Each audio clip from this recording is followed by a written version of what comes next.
Haere mai, Cancer. Welcome to June 2015 Taroscope reading with me. Hope you've got some time to sit back, chill out and see the messages that are going to come across for June for you. This in the background is a Lemurian crystal. You can tell it's Lemurian because it has serrated sides and they're kind of like barcodes actually. Each one will be individual and unique to the crystal itself. And I put it in here because it's rather gnarly and bashed up. And I sort of think of that as being imperfect, but yet it's what it is. And it has its own uniqueness and energy to offer. And we're all the same. We all have our imperfections and our uniqueness. And we need to embrace all parts of us. So anyhow, let's see what's coming ahead for you guys for June. The Knight of Swords, the Queen of Wands, the Six of Swords, and the Magician.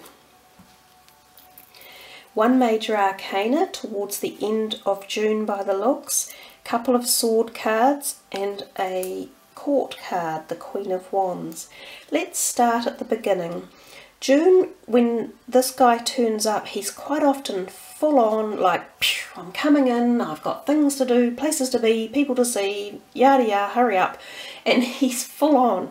So he can ignite passion and activity and events in this first week of June. So you might find June to be quite thrilling and exciting and full of action.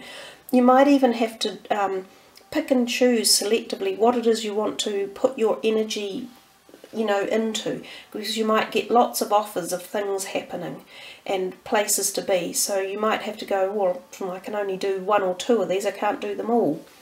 He can also literally be a person that might come into your life, or be a friend or family member or work person currently who you just happen to really connect with at that time.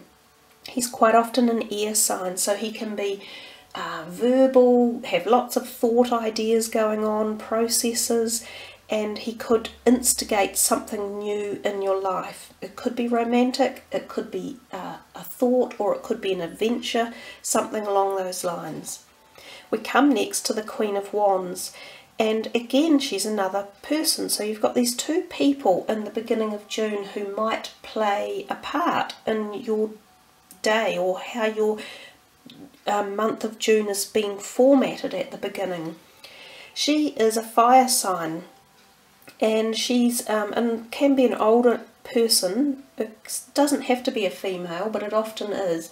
She sort of exudes this support, and she's a good person to go to if you've got things on your mind that you want to talk about. She often comes up with thoughts and directions and ideas for moving forward. So she could be someone also that could be associated with your work or career or university or projects that you've got on.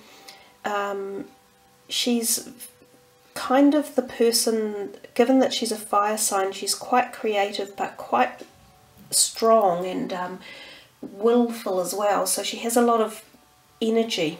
If you need someone to support you or be like a mediator, or she would stand up for you and be a backing person. Strong energy to have around. You've got this quite a strong feeling of either support or network of people around you at the beginning of June. We come to the third week and we see the Six of Swords. An interesting card. Often it's denoted as the travel card. So some of you might be travelling, and some of you might be travelling across sea for one reason or another. And sometimes you travel with more than one person. So those are the first thoughts of that card. The other thing is that we see here sort of turbulent water, and then we see he's sailing into calmer water. So some people consider this to be a feeling of, if you've been in any turbulent areas, things could be calming down for you, coming into a smoother phase.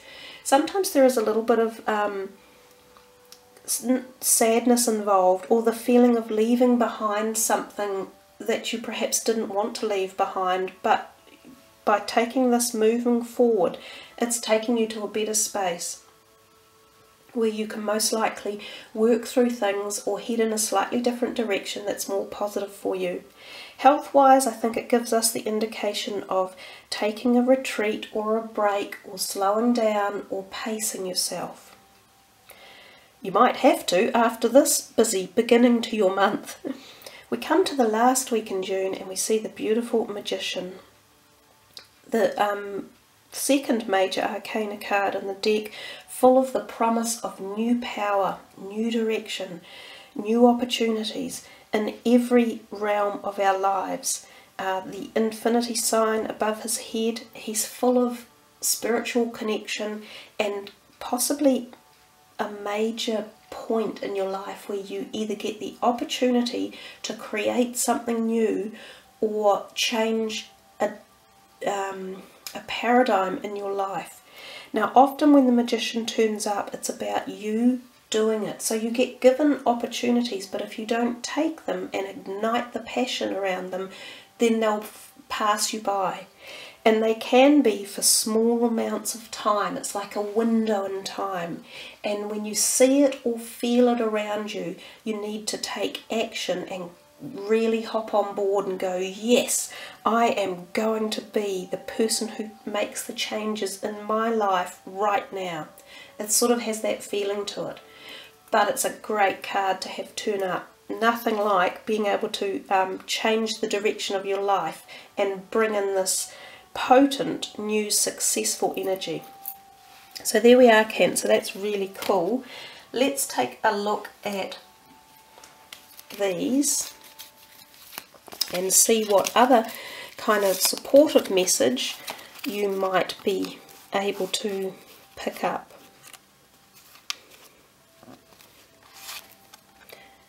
The Angel of Pleasure. Take pleasure in the things you do. Beautiful. Now, that's come out for one of the other zodiac signs as well. It's a really lovely card to have, and I think that towards the end of June and even the beginning when you've got that Knight of Swords and at the end when you've got the Magician, you have got the opportunity to really just get in there and enjoy yourself and feel some pleasure. If we work too hard and we don't dedicate enough time to our enjoyment side of our life, we fall flat. You know, that's when we get these feelings of boredom and depression and loneliness and the whole why do I bother type feeling. But when we engage in pleasure and happiness and rewarding ourselves for our hard work and the pathways that we take, we feel ignited again and we feel connected to Source and to our life. I mean, look at her. She's just having the best time, totally invigorated in the essence of pleasure. And it would appear that for June, if you seek it out and activate it, you are going to find some really nice periods of beautiful pleasure.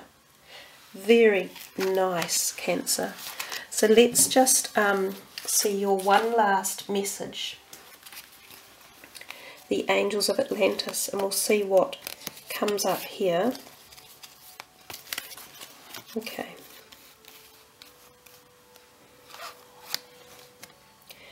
Inspiration. Beautiful. Gabriel. How glorious. Now that is almost the same as the Magician card. Moments of divine inspiration, profound inspiration, and how it can change the direction that you're headed in life. We all get those aha moments, and they don't happen that often. And that's what I was saying about the Magician. When that Magician turns up in a reading, you have this window of opportunity to really make a difference in your dreams, in your inspirations. And there is definitely something for you in June that has some great positivity in it. Whether or not it's other people that ignite it with you and help you along the way, or whether it's coming from your own divinity. Wow, really nice, strong essence finishing for your reading. Lovely. I wish you all the very best for June, and much, much inspiration and magical moments of pleasure and joy. There you are, Cancer, a lovely reading. Thank you all for tuning in and subbing and leaving your comments. I love it, and I wish you all the very best for June. Kia kaha and much aroha. Namaste.